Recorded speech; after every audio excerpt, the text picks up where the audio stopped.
Selamat pagi sahabat Kristus yang setia.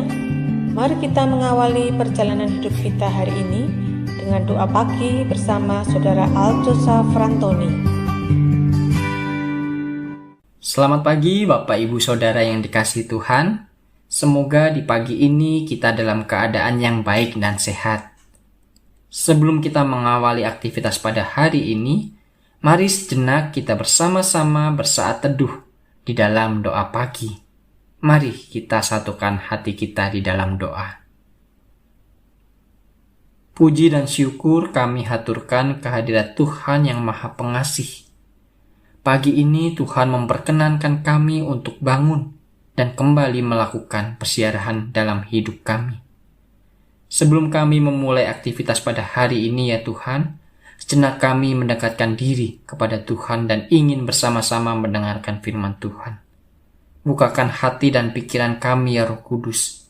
Biarlah dengan pertolongan-Mu saja kami dimampukan untuk mengerti dan melakukan firman-Mu di dalam hidup kami. Terpujilah Engkau ya Allah, di dalam nama Bapa, Anak, dan Roh Kudus. Amin. Sahabat, sebelum kita mendengar dan merenungkan firman Tuhan, mari kita angkat sebuah pujian dari KJ nomor 454, Indahnya Saat Yang Teduh. Bapak Octavianus Eman dan Bapak Devian akan memandu kita.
Firman Tuhan yang akan kita renungkan pada pagi hari ini diambil dari Lukas pasal 24 ayat yang ke-26.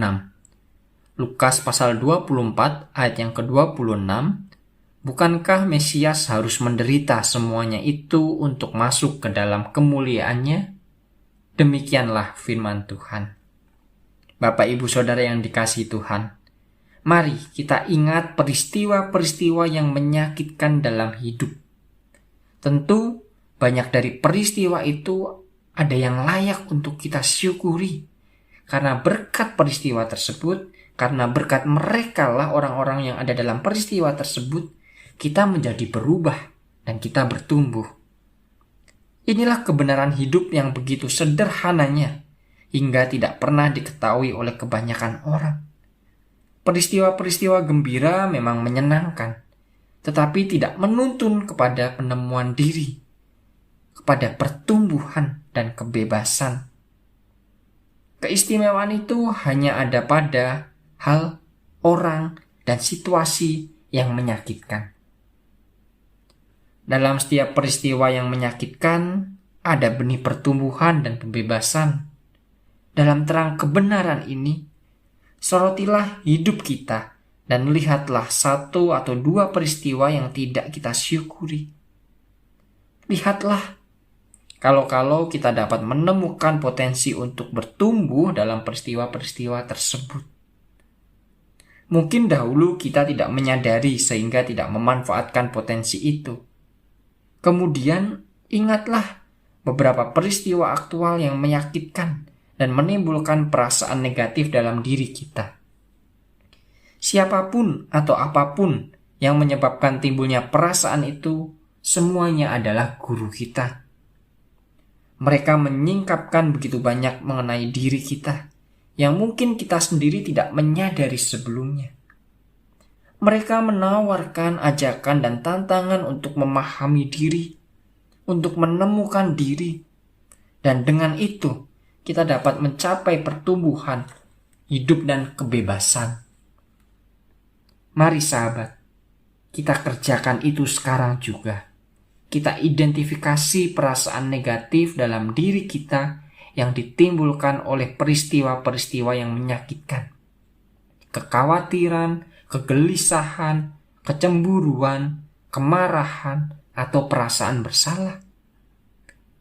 Mari kita dengarkan apa saja yang dikatakan oleh perasaan itu mengenai diri kita, nilai kita, cara kita memandang dunia dan kehidupan, dan terutama tentang pemrograman dan pengkondisian diri kita. Bila kita berhasil menemukannya, kita akan mampu melepaskan ilusi-ilusi yang telah lekat hingga saat ini dalam pikiran dan hati kita. Hal itu akan mengubah persepsi yang rancu, memperbaiki kepercayaan yang keliru, dan bahkan belajar menjauhkan diri dari penderitaan. Karena kita tahu bahwa penderitaan itu disebabkan oleh pikiran kita, oleh pemahaman kita, bukan oleh realitas kehidupan. Saat itu juga kita akan sangat bersyukur atas perasaan-perasaan negatif itu, dan juga atas pribadi atau peristiwa yang menyebabkan peristiwa tersebut. Melangkahlah lebih jauh, sahabat. Lihatlah segala sesuatu dalam diri kita yang tidak kita sukai, baik itu perasaan negatif, kekurangan, cacat, kesalahan, kelekatan, kegilaan, gangguan jiwa, atau bahkan dosa-dosa kita sendiri. Dapatkah kita melihat setiap hal itu sebagai bagian penting dari perkembangan diri kita? Marilah masing-masing menawarkan pertumbuhan dan rahmat bagi kita dan orang lain. Dan rahmat itu ternyata hanya ada pada hal-hal yang tidak kita sukai. Bila kita menyakiti hati orang misalnya, dan menimbulkan perasaan negatif padanya, bukankah saat itu kita menjadi guru bagi mereka? Menjadi alat yang menawarkan benih bagi penemuan diri dan pertumbuhan diri. Dapatkah kita terus melakukan pengamatan ini? Amatilah terus sampai kita melihat semuanya itu sebagai kesalahan yang membahagiakan, dosa yang membawa begitu banyak kebaikan bagi kita dan bagi dunia. Bila kita mampu melakukannya, sahabat, hati kita akan dipenuhi dengan kedamaian, rasa syukur, cinta, dan penerimaan atas setiap hal. Kita akan menemukan apa yang sesungguhnya dicari orang kemana saja, tetapi tidak pernah mereka temukan, yakni sumber utama kedamaian dan kegembiraan yang tersembunyi di dalam hati setiap manusia. Amin.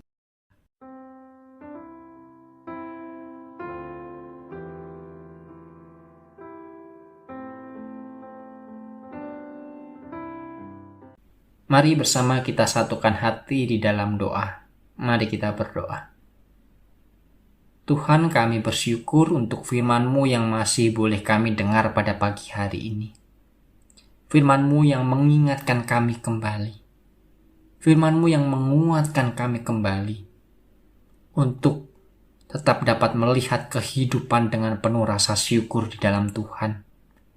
Meskipun perjalanan hidup kami tidak sepenuhnya bersukacita, tidak sepenuhnya mengalami kegembiraan, tapi biarlah melalui setiap perjalanan hidup kami, pengalaman suka duka, senang sedih, keberhasilan kegagalan, dan sebagainya boleh kami hayati, bahwa semuanya itu adalah bagian dari kehidupan yang kami harus terima dan harus kami belajar dari sana. Terima kasih untuk penyertaan Tuhan yang senantiasa Tuhan berikan di dalam setiap perjalanan hidup kami. Kami boleh melewati setiap tantangan lika-liku kehidupan, dan kami boleh menyelesaikannya dengan baik, dan pastinya karena semuanya itu pertolongan Tuhan. Biarlah kami dengan pimpinan dari Roh Kudus boleh dapat menatap hari esok dengan penuh sukacita, dengan penuh harapan dan juga perasaan damai sejahtera. Meskipun kami tahu bahwa di hari-hari esok kami tidak sepenuhnya akan berhasil di dalam melewati setiap tantangan-tantangan kehidupan. Namun biarlah dengan perasaan ini, dengan firman Tuhan yang boleh kami dengar pada pagi hari ini, boleh menguatkan kami kembali untuk dapat menerima setiap kegagalan di dalam kehidupan dengan tulus, dan menjadikan semuanya itu sebagai pembelajaran diri. Terima kasih ya Tuhan. Bila sebentar kami juga akan melanjutkan aktivitas kami selanjutnya, kami serahkan setiap kehidupan umat-Mu di GKI Tumapel hanya ke dalam tangan pengasihan Tuhan. Biarlah di dalam setiap pekerjaan, di dalam setiap aktivitas, pendidikan, dan juga rutinitas-rutinitas yang lain, penyertaan Tuhan boleh senantiasa menaungi umat-Mu. Umat-Mu boleh senantiasa Engkau jauhkan dari segala macam penyakit dan mara bahaya, sehingga mereka boleh tetap sehat dan dalam keadaan yang baik. Tuhan, kami juga memohon berkat Tuhan senantiasa disalurkan untuk kehidupan umat Tuhan, di dalam mencukupi setiap kebutuhan sehari-hari, dan juga sebagai sarana bagi mereka untuk menolong sesamanya yang membutuhkan. Terima kasih ya Tuhan. Kami serahkan doa kami ini hanya ke dalam tangan pengasihan Tuhan. Di dalam nama Tuhan Yesus Kristus kami berdoa dan memohon. Amin.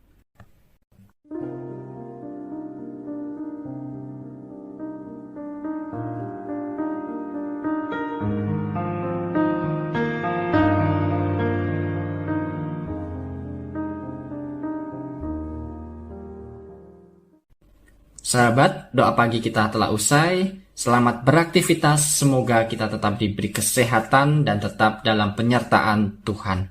Tuhan Yesus memberkati.